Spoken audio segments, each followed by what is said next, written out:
আমার সন্ধে পূজা দেওয়া একদম কমপ্লিট পুরোপুরি। এবার এসেছি হচ্ছে রান্নাঘরে। তা দুপুরবেলা বললাম না ছোলা ভিজিয়ে রেখেছিলাম, তো সেই ছোলাটা সেদ্ধ করেছি আলু দিয়ে।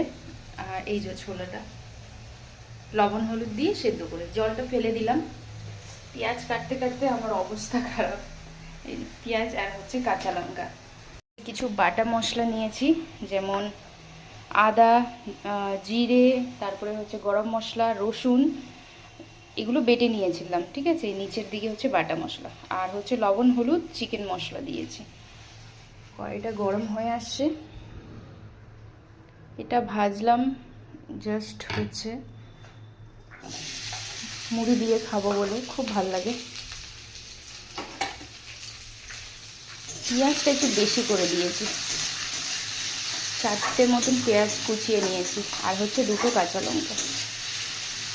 রাত্রেবেলা তো বেশি ঝাল করবো না, এমনি ঝাল আমরা কমই খাই।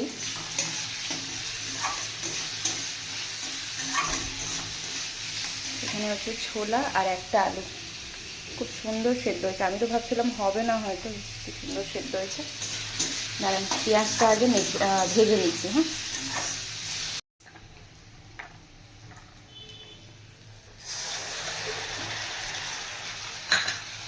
মশলাটা দিয়ে দিলাম। পেঁয়াজটা না খুব ভালোভাবে মানে একদম নরম করে নিয়েছি, তারপরে মশলাটা দিলাম।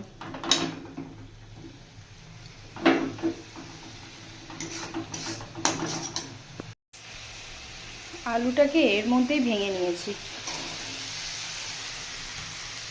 এবার আঁচটা একদম হালকা হিটে করে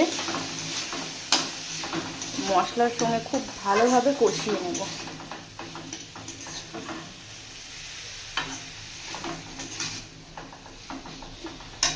অনেকক্ষণ ধরে মশলাটা কষিয়ে নিচ্ছিলাম, আর মাঝে মধ্যে একটু জলও দিয়েছি। খুলে দেখি, আর এতক্ষণে আমার এখানে রুটিও হয়ে গেছে হটপটে।